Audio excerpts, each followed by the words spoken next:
What's going on, everybody? This is Chris, classic dropping the car vlog. Just left work. It's a beautiful hot day outside. I want to say God is good.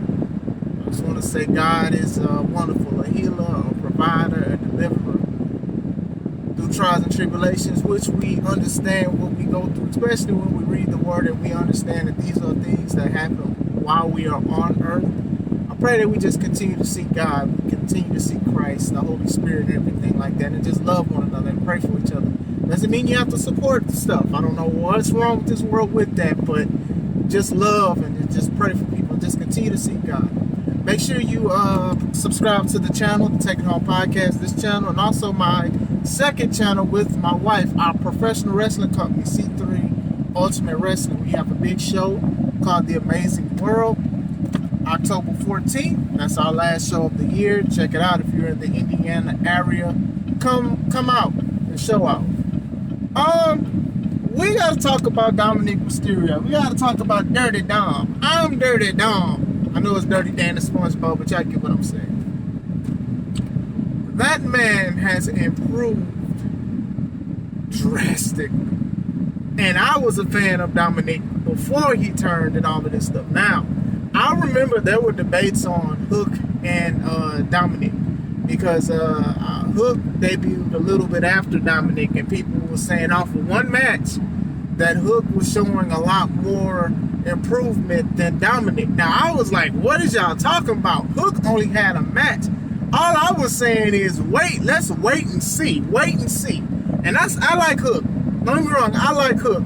I think they cooled him off a lot after the stuff that he was doing, and then last week he lost his FTW title to Jack Perry. So we'll see where that goes, because I still like Hook or whatever. But people would say they don't like Dominik, But at the beginning, I was impressed with Dominik, and I think Dominik actually had the short end of the stick and the long end of the stick. Pause.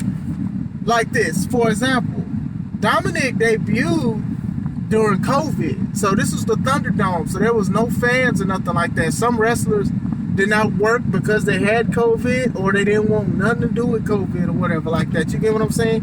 So this is when Dominik showed up and he was feuding with Seth, who was feuding with his father and stuff like that. So they had a match. That was his first match in WWE, was Seth Rollins. And to me, he did great.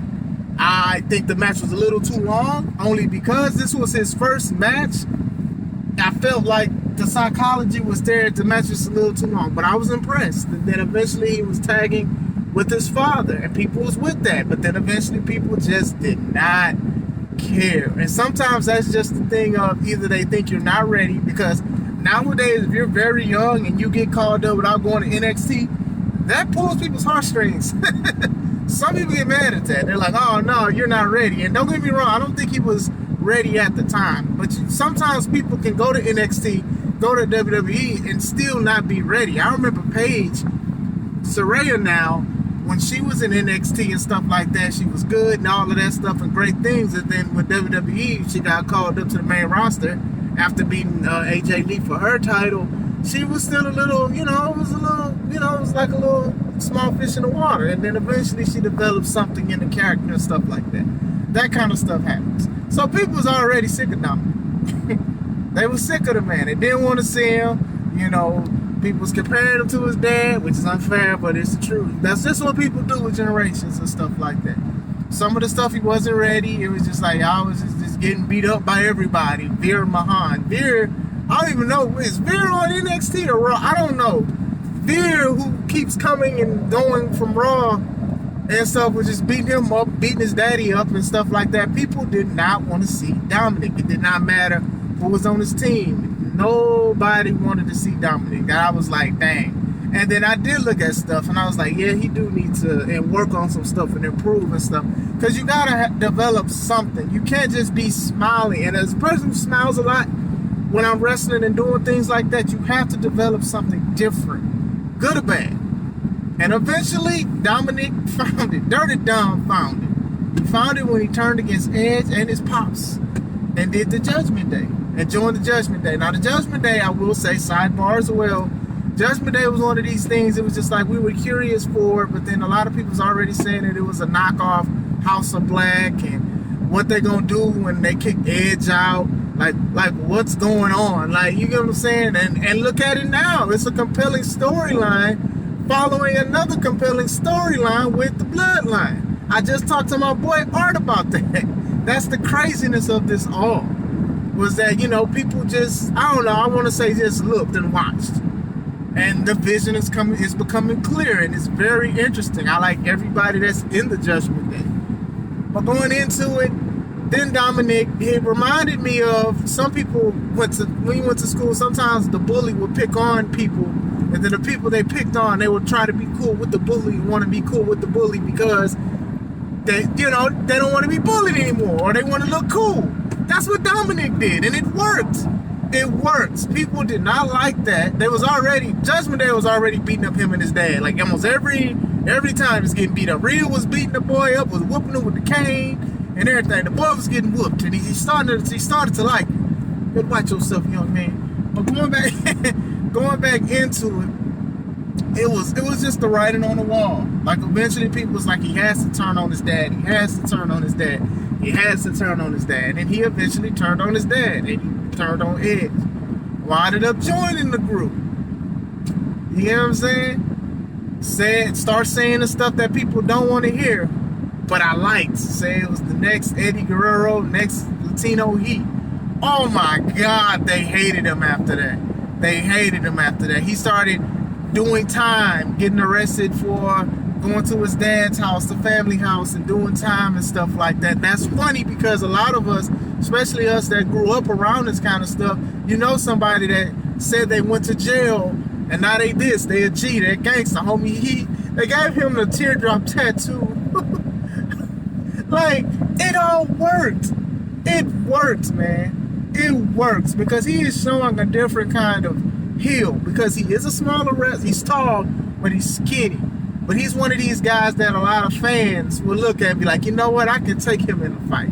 I could take him. I really could take him. Like, I would pay some good money to see somebody beat this guy.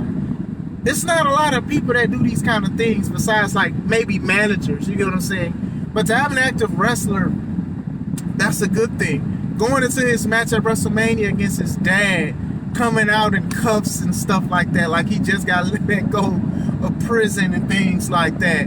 And, you know, his family getting involved with the match, slapping him because he poured water on his sister and stuff. It all worked. It was all great. And then him stepping away more to do things with the Judgment Day. Like I said, the Judgment Day has been doing great because they are being presented great. Similar to the Bloodline, the strength in numbers, that has always been the biggest gripe for me when it comes to stables and stuff like that. Is that most likely if you have a lot of people, you should be winning mostly in matches unless people are from ringside or they get outwitted. And they've been doing great. Even like Finn Balor beat Edge in the I Quit match. Was it Extreme Rules or whatever? The match was like 45 minutes. You know, stuff like that. It makes so much sense because people was trying to help, but it wasn't enough people. Beth couldn't help. Nobody could help. It was just so much. And then even with Damian Priest going against Bad Bunny at Backlash, how he lost because there was a lot of Puerto Ricans in there. I know Damian is one of them, but he's the one in Judgment Day. But like Carlito, Savio Vega, I'm missing somebody. I can't believe I'm missing somebody.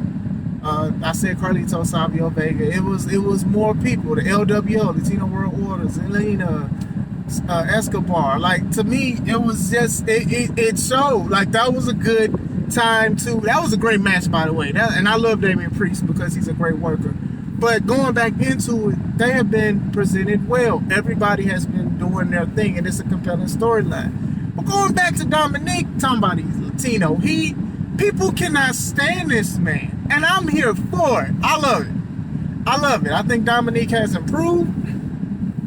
I think he's 26. I know that Rhea is also young too. So he has more room to grow. He has more room to grow with the group, with Finn and Damian being more of the veterans and things like that. His father obviously being a veteran, a Hall of Famer. He has more room to grow. He has room to grow into a bigger guy to work out and stuff like that. But for right now, he's doing what he needs to do. He's wrestling. He's doing more. He has more of a presence. He has more of the psychology a little bit. You get what I'm saying? He has the group. The group is saving him. The group helped him beat Wesley for the North American title, NXT. The way the crowd went crazy, beautiful. That's the kind of things that you need to strive for in a wrestling match. You don't always have to go for this is awesome. Doesn't always have to be a tit for tat. Doesn't always have to be an even match. Like, this was a group that has been on Raw. And Rhea did it of all people. Rhea, who they are showing has crazy strength, body slamming and suplexing men bigger than me, and things like that, showing her as a legit threat. Like, that's the thing. Almost everybody looks like a legit threat by themselves except Dominik Mysterio.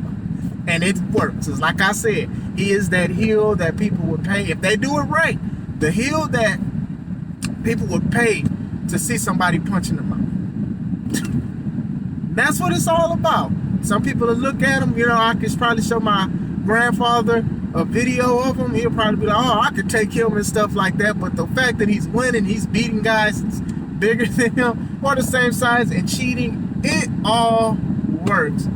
I'm happy for the man. Like I said, a lot of people felt that he needs to improve. I think he has done it. They're booing him. They're going to continue to boo him. And who knows? They may boo him if he ever joins the good side. But it works so well calling himself Latino. Every time he does a three amigo suplex, people get mad. When he does a little shimmy, people get mad. And that is awesome to me, man. It is awesome to me. I'm happy for him. Like I said, he's young. He still has more room to grow. Like, people be like, oh, man, this person is good. Stay where they at. When I say grow knowledge, psychology, and things like that, grow hearing things, to be more of a successful wrestler and stuff like that. Dominik and Rhea, they are in a great position to learn a lot of stuff for them being so young and being with people who've been in the business for 10 to 20 years and even being in the #1 company. It's always a beautiful thing. So what do you guys think of Dirty Dom? Has he reached the ceiling? Could he do more? Like, what is it? Because the man is interesting. Judgment Day as a whole is interesting. They went from people saying that they were a House of Black ripoff to being their own thing. So what do you guys think? Let me know. Hope you guys are having a wonderful day. This is Chris Classic. Let's take it home.